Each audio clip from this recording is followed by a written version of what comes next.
দর্শক মণ্ডলী, আচ্ছা, এই এলাকার যত নলকূপের পানি আছে এখনও নাকি কেরোসিন গন্ধ লাগে। যদিও বা এলাকাবাসী খেতে খেতে অভ্যস্ত হয়ে গেছে, তবে যারা নাকি বাহির থেকে আসে তাদেরকে নাকি এখনও কেরোসিন গন্ধ লাগে। তো আসলে আমি একটু পানি খেয়ে দেখবো আপনার বাড়ির আসলে কেমন লাগে। আপনাদের কি আমাদের খেয়ে খেয়ে অভ্যেস হয়ে গেছে, আমাদের আর বেজা হয় না, বুঝছেন। উঠলে মানুষ খালি কেরোসিনের গন্ধ লাগবে। পানি নাকি একদিন রেখে দিলে উপরে নাকি হ্যাঁ, তেল ভাসে, সর ভাসে, তেলের সর। দেশের সরকার, বিএনপি সরকার, আমি বিশেষভাবে অনুরোধ করে বলতেছি, তাই অতুর যত্ন সহি চেষ্টা নিলে খনিটা এখানে একটু প্রযুক্ত পরিমাণ। আমাদের বর্তমান প্রধানমন্ত্রী বাবার বাড়ি তো এই পাশে। হ্যাঁ, ওই পাশে, এখান থেকে 2-3 কিলো, 3 কিলো হবে।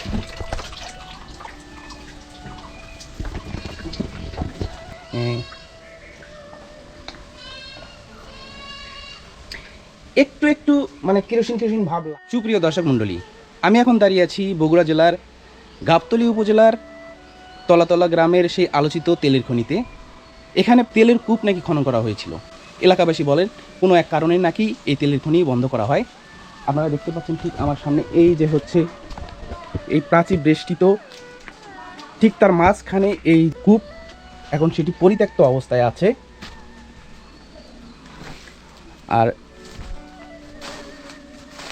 এই যে হচ্ছে বড় বড় প্রাচীর এখনও আছে, সেই প্রাচীরের মাঝখানে ঠিক ঠিক এই জায়গায় ছিল সেই কূপ। এখান থেকে তেল উত্তোলন করার নাকি হয়েছিল। গ্রামবাসী বলছেন যেটা কোনো এক কারণে নাকি তেল উত্তোলন বন্ধ হয়ে যায়, সিমেন্ট মাটি দিয়ে পরবর্তীতে এটি নাকি বন্ধ করে দেওয়া হয়। আমরা এই বিষয়ে আজকে জানবো, দেখব আসলে এখানে কি ঘটেছিল সেই সময়, এখানে তেলের খনি আছে কিনা সেটা দেখার চেষ্টা করব, জানার চেষ্টা করব, গ্রামবাসীর কাছে শোনার চেষ্টা করব। আশা করি সঙ্গে থাকবেন এবং পুরো ভিডিওটি দেখবেন। বগুড়া জেলার গাবতলী উপজেলার তল্লাতলা নামক গ্রামে এই তেলের খনির অবস্থান। দর্শক মণ্ডলী, বর্তমানে সামাজিক যোগাযোগ মাধ্যমে অনেক বেশি ভাইরাল এই স্থানটি। বর্তমানে দেশে আন্তর্জাতিক কারণে তেলের সংকট অনেক বেশি, তাই তো অনেকে ভাবছেন এই খনি থেকে যদি তেল উত্তোলন করা যেত তাহলে দেশের তেলের সমস্যার সমাধান হতো। আর এ কারণে এই জায়গাটি মানুষের অনেক কৌতূহলের জায়গা হয়ে দাঁড়িয়েছে। বন্ধুরা আমার, আমরা এখন সেই খনিটি দেখতে পাচ্ছি। এখানেই নাকি আজ থেকে 40 বছর আগে তেল উত্তোলন করা হয়েছিল। আসলে কি এখানে তেল উত্তোলন করা হয়েছিল কি না, সেই আসল সত্যটি আজকে এই ভিডিওর মাধ্যমে জানার চেষ্টা করব। প্রিয় বন্ধুরা আমার, আশা করি সঙ্গে থাকবেন, পুরো ভিডিওটি দেখবেন এবং জানবেন। যদিও অনেক ভিডিওতে দেখেছেন, কিন্তু আসল সত্যটি আজকে জানতে পারবেন। প্রিয় বন্ধুরা আমার, যেহেতু বর্তমানে দেশে তেলের সংকট চলছে, আর এ কারণেই এই জায়গাটি বর্তমানে নেট দুনিয়ায় অনেক বেশি ভাইরাল। আর অনেকেই বলছেন এখানে নাকি একসময় তেল উত্তোলন হতো। আর এই কূপটিকে কেন্দ্র করে অনেক কথা প্রচলিত আছে এখানে। আমরা গ্রামবাসীর কাছে শুনবো, জানবো আসলে এখানে কি হয়েছিল সেদিন। আর সবচেয়ে বড় কথা হচ্ছে এই গ্রামের প্রত্যেকটি নলকূপে নাকি পানিতে তেলের গন্ধ পাওয়া যায়, সেটিও দেখার চেষ্টা করব। দর্শক মণ্ডলী, ইনি হচ্ছেন আরিফুল ইসলাম, আরিফুল ভাই। এনার বাড়ির ঠিক সাথেই হচ্ছে এই খনিটি অবস্থান। তো আরিফুল ভাই, আপনারা এখানে কতদিন ধরে বাড়ি করে আছেন? এখানে খনি যাওয়ার পর থেকে 30 বছর হলে এখানে আছি। আপনাদের তো এই যে দেখছি যে ঘরের সাথেই হচ্ছে এই যে এই খনির দেয়াল। হ্যাঁ হ্যাঁ হ্যাঁ। আচ্ছা, এই দেয়ালগুলোতে কি ছিল? এখানে বড় বড় মেশিন আসছিল, থম্বা আসছিল, মানে ওই মেশিনগুলোর মাটির তুলে ডেবে গেল নি, সেই জন্য ওগুলো ব্লক তৈরি করে ওরি করতে। আমাকে একটু নিয়ে যান তো দেখি। আচ্ছা, দর্শক মণ্ডলী, আমরা এখন সেই খনির মধ্যে প্রবেশ করব।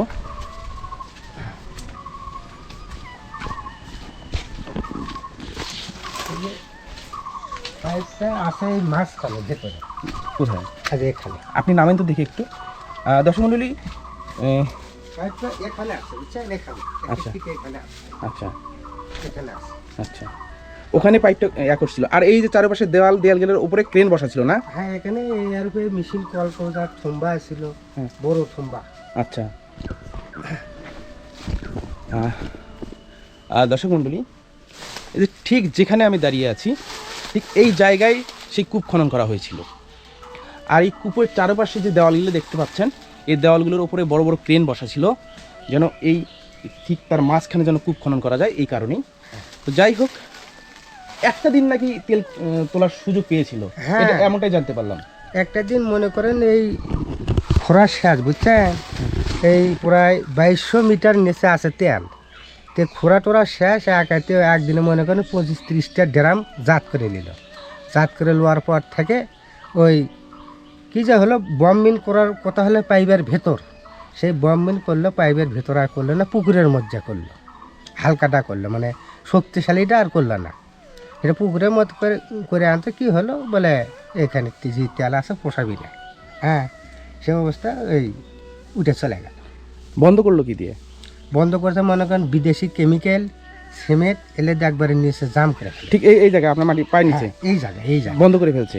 হ্যাঁ দর্শক মণ্ডলী, আমি যেমনটা জানতে পেরেছি যে এখানে নাকি এই যখন কূপ খনন করা বন্ধ করে দিল, হাজার হাজার বস্তা সিমেন্ট মাটি কেমিক্যাল দিয়ে পরবর্তীতে এই কূপটি বন্ধ করে দেওয়া হয়। তো ইনি হচ্ছেন আরিফুল ভাই। হ্যাঁ আমার নাম আরিফুল ইসলাম। এনার বাড়ির সাথে ওনার বাড়ির ঘরের পিছনেই হচ্ছে এই খনিটি। হ্যাঁ। তো এখন পরিত্যক্ত অবস্থায় আছে, আপনারা দেখতে পাচ্ছেন। তো আমরা আরও জানবো, দেখব, এবং বিশেষ করে এই এলাকার যত নলকূপের পানি আছে এখনও নাকি কেরোসিন গন্ধ লাগে।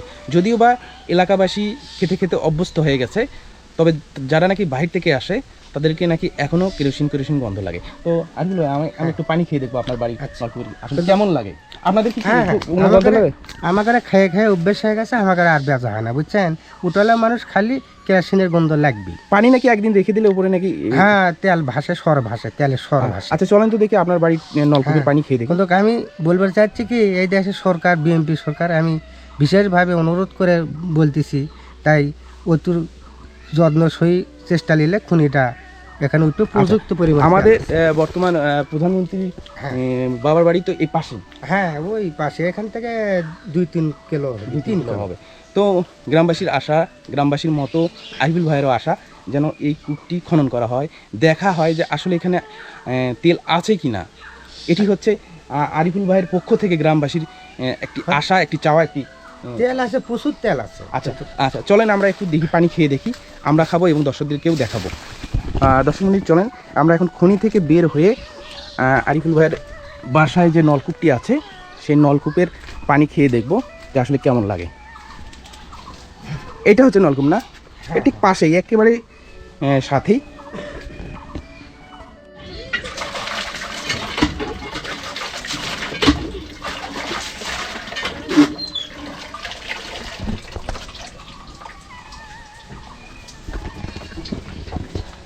দর্শক মণ্ডলী, আরিফুল ভাই আমাকে এক গ্লাস পানি দিলেন।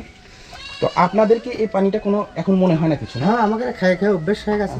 আচ্ছা আমি একটু খেয়ে দেখি আসলে কেমন লাগে, যেহেতু আমি বাইরে থেকে এসেছি।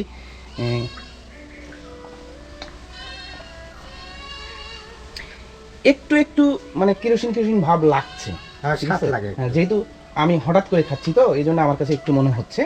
তো যাই হোক দর্শক মণ্ডলীর পানিতে একটু একটু লাগছে কেরোসিন ভাব। তবে যে নলকূপটি নাকি নতুন সেটিতে নাকি আরও বেশি গন্ধ লাগে, যেহেতু এটি পুরাতন নলকূপ, এটাতে একটু কম লাগে। তো উনি বলছিলেন যেটা যে পাশের বাড়িতে নতুন নলকূপ আছে সেটাতে নাকি একটু বেশি গন্ধ লাগে। তারপরেও আমাকে একটু লাগছে, যেহেতু আমি এই পানি কখনো খাইনি, আমার কাছে একটু মনে হচ্ছে। বাপেক্সের একটি সূত্রে জানা গেছে যে 1984 এবং 85 সালের দিকে পেট্রোবাংলার একটি দল বগুড়া জেলার গাবতলী উপজেলার তল্লাতল্লা গ্রামে খনিজ সম্পদ অনুসন্ধানের একটি কার্যক্রম শুরু করেছিল। প্রায় 2 বছর অনুসন্ধান চালানোর পর 1987 সালে অনুসন্ধান কার্যক্রম বন্ধ করে সুড়ঙ্গ এবং পাইপের মুখ বন্ধ করে অনুসন্ধান কার্যক্রম সমাপ্ত করা হয়। এরপর আবার দ্বিতীয় দফায় 2014 এবং 15 অর্থ বছরে অনুসন্ধান কার্যক্রম শুরু করা হয় এবং 2016 সালের মার্চ পর্যন্ত মাটির নিচে 75 মিটার খনন করেন বাপেক্স। কিন্তু দ্বিতীয়বারেও অনুসন্ধানে খোঁজ মেলেনি কোনো জ্বালানি তেলের সন্ধান, ফলে অনুসন্ধান কাজ বন্ধ করা হয়। দর্শক মণ্ডলী, আমার পিছনে যে টিনের ঘরগুলো দেখতে পাচ্ছেন, সেই সময় এই খনিজ শ্রমিকেরা এই টিনের ঘরগুলোতে ছিলেন। এখনও টিনের ঘরগুলো ওইভাবেই আছে। এই যে দেখতে পাচ্ছেন, খনির যত শ্রমিক খনিতে কাজ করত তারা এখানেই থাকতেন, এখানেই রাত্রি যাপন করতেন এবং এখান থেকেই সব কিছু পরিচালনা হতো। 80-র দশকে 27 বিঘা জমির ওপরে অনুসন্ধান কাজ চালিয়েছিল বাপেক্স। এরপর দ্বিতীয় দফায় 400 জন কর্মচারী এবং কর্মকর্তাগণ অনুসন্ধান কাজে অংশগ্রহণ করেছিল। মনে রাখবেন, অনুসন্ধান এবং খনি থেকে তেল তোলা কিন্তু এক কথা নয়। অনুসন্ধানে যদি ভালো রিপোর্ট আসে তবেই খনি থেকে খনিজ সম্পদ আহরণ করা হয়। পাইপটা যখন 2200 ফুটের মতো পাইপ বোরিং করছে, তখন ওই পাইপটা কিন্তু নিচ থেকে ওপর দিকে চাপ দিতে ওপর দেখি। তখন এখানে গোডাউন ছিল, এই গোডাউন থেকে সিমেন্ট 5টা গোডাউন ছিল, 5টা গোডাউন ভরিত সিমেন্ট। এই সিমেন্টগুলো ওই রাত্রি ওই পাইপটা ভরণ করা হয়েছে। এই ঘরে তো ওই লোকজন ছিল, ওই খনি অফিসাররা ছিল, আরও সব বিদেশ থেকে অফিসার আছে, তারা থাকছে, বাংলাদেশি অফিসারও থাকছে। মেশিন টেশিন ঘষাঘষি কাজ করছি। এলে ঘর দর যখন তৈরি করে বহুত লেবারি কাজ করছি, মাটি মুটি ইটি উটি কাটে দিছি, এগুলো কাজ করছি। দর্শক মণ্ডলী, এই মুরব্বী ওই ছোটোবেলায় ওই খনিতে কাজ করেছেন, ওই খনিতে খনি শ্রমিকদের সঙ্গে কাজ করেছেন। উনি মেশিনগুলো মোছামুছি করেছেন, ধুই করেছেন, সেই সাথে ওদের সাথে ছিলেন, দেখেছেন, লেবারি কাজ টাজ করছি, লেবারিও কাজ টাজ করেছেন। আর আপনি কি দেখেছেন যে ওটা বন্ধ করাটাও দেখছেন আপনি? হয়, বন্ধ করার সময় ওই সিমেন্ট টিমেন্ট কেমিক্যাল ঢালার হলো আমরা লেবারি কাজ করছি, আগুনি পেছনি করে দিছি। আচ্ছা, এই টিনের ঘরগুলোতে ছিল বিভিন্ন ধরনের শ্রমিক বা ওই খনির লোকজন ছিল? হয়, এখানে খনির লোকজন ছিল, বিদেশি লোকজন ছিল এই ঘরগুলোতে না? হয়, এই ঘরগুলোতে ছিল। সুপ্রিয় দর্শক মণ্ডলী, আপনাদেরকে এই বগুড়ার গাবতলী উপজেলার তলাতলা গ্রামের এই তেলের খনি সম্পর্কে বিস্তারিত জানানোর চেষ্টা করেছি এবং দেখানোর চেষ্টা করেছি। আশা করি ভিডিওটি আপনাদের অনেক ভালো লেগেছে। আর এই তেলের খনি সম্পর্কে আপনাদের কি মনে হয় অবশ্যই কমেন্ট বক্সে লিখবেন। ভিডিওটি লাইক, কমেন্ট ও শেয়ার করে অন্যকে দেখানোর সুযোগ করে দেবেন। ভালো থাকবেন, দেখা হবে নতুন কোনো ভিডিওতে। আসসালামু আলাইকুম।